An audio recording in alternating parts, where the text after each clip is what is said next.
top 10 BM hypercoasters.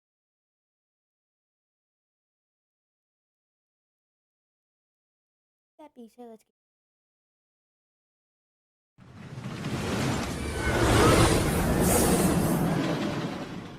Arguably, B&M's most popular roller coaster model is their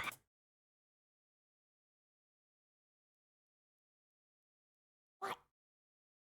I thought the invert was the most popular model. I literally thought the invert was the most popular model. I thought the invert was the most popular model. Just to use you are so wrong there. Invert is the most popular model.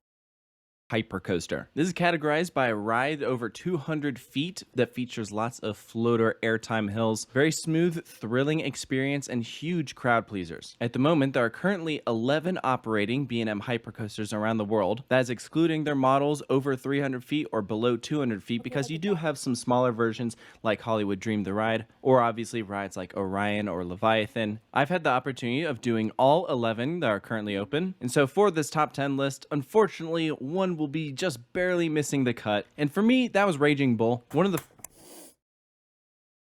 Raging Bull should not be that low. You gotta be kidding. You gotta be kidding. You're seriously putting Raging Bull that low? No, this is one of the reasons why I don't want you anymore. This is one of the reasons why. Because you put awesome coasters with awesome drops like Raging Bull this low. first hypercoasters that they actually produced. It's very different from the rest of them because this one features a twister layout as opposed to, say, an out and back. And none of these are bad rides at all. They're all very good. But for me, Raging Bull just doesn't quite stack up against the rest. But again, I still very much enjoy the experience. Let's jump into this list. At the number 10 spot is Apollo's Chariot at Busch Gardens Williamsburg. This was the first ever B&M hypercoaster. Something interesting, it actually sits below 200 feet, but because Going to add on to Raging Bull should be like for 4. Is one heck of a drop on. And Apollo's Chariot, yeah, appropriate place for it.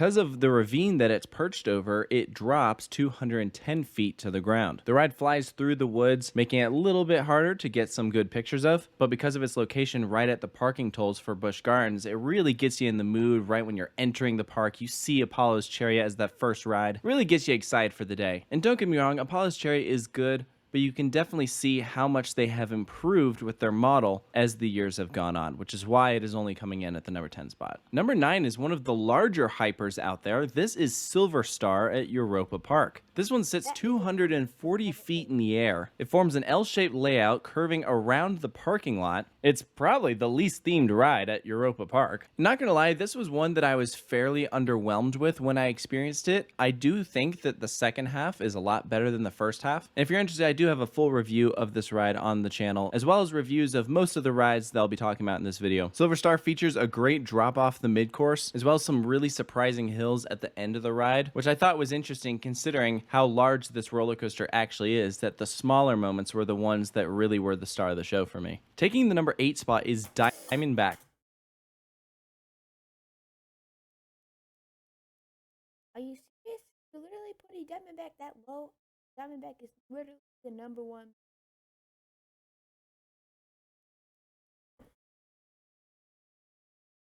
Diamondback is literally the number one B&M hyper. How dare you put it that low?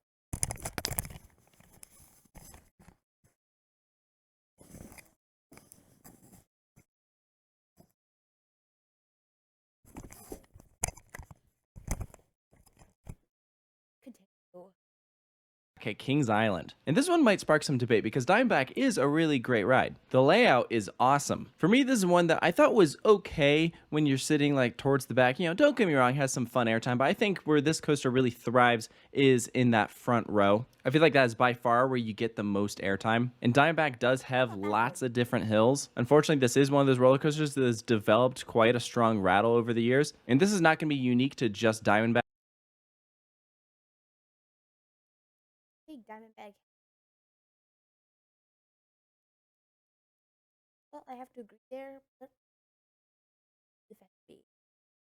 I like coasters that rattle you around. Adds intensity. Apollo's Cherry and Silver Star have that, as well as a couple others on this list. Something that does set Diamondback apart from the other hypers that I've talked about is the longer trains. This is one of the 4 hypercoasters that B&M did that feature staggered seating. It's really kind of an odd design. What it does though is make the train quite a bit longer, which is something that B&M has started to stray away from. All of their recent hypercoasters have featured actually shorter trains as opposed to longer trains. Let's move on to the number 7 spot. This is Nitro at Six Flags Great Adventure. And I actually just How dare you put Nitro that low?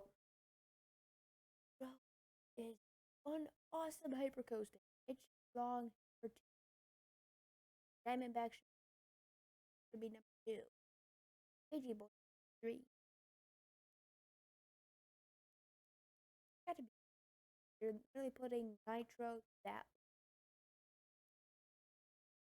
Got to be serious.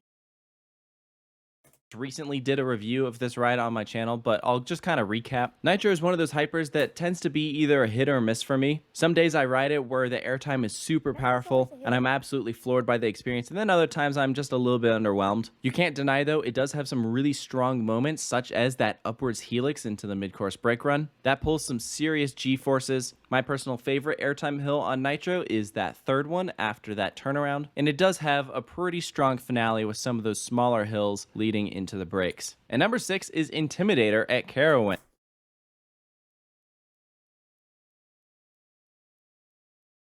How dare you put Intimidator there? Intimidator should be number 9.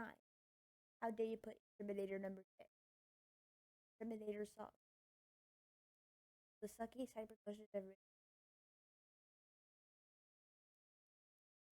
And you know, I feel like Intimidator doesn't get enough credit. This is a hypercoaster I've always enjoyed. I know some people have given it crap in the past, saying it's trimmed to death, just kind of crawls over some of these hills. And there's Listen, and I put myself in as well as people that it's trimmed to death.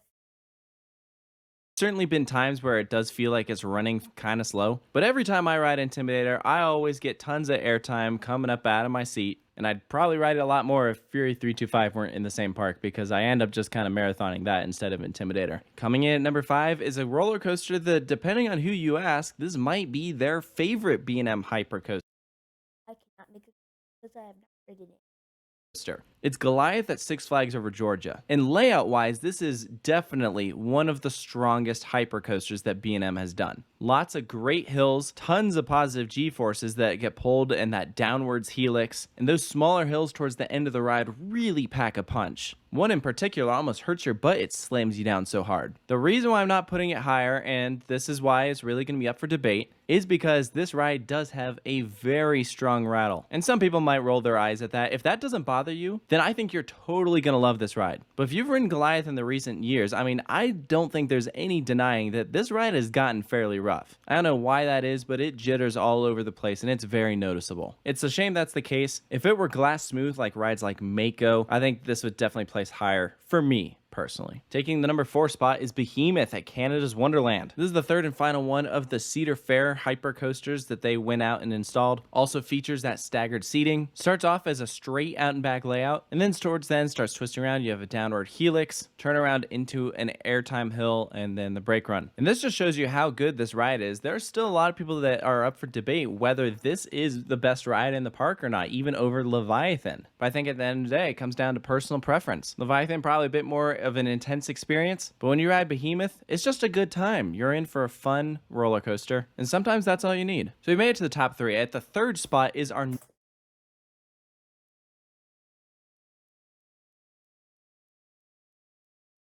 Candymonium, literally one of the worst A&M hypers I've ridden. You have got to be serious, you're putting Candymonium that high. Number 3 should be Raging Bull's spot. How dare you put a Candymonium that high? How dare you? How dare you? newest hypercoaster. This is Candymonium at Hershey Park. I think this is another one of those hypercoasters that has been up for debate. Some people think it's one of the best. Other people think it's maybe one of the weaker ones. I personally love it. I think it's great. I talked about this in the review, but I feel like Candymonium's second half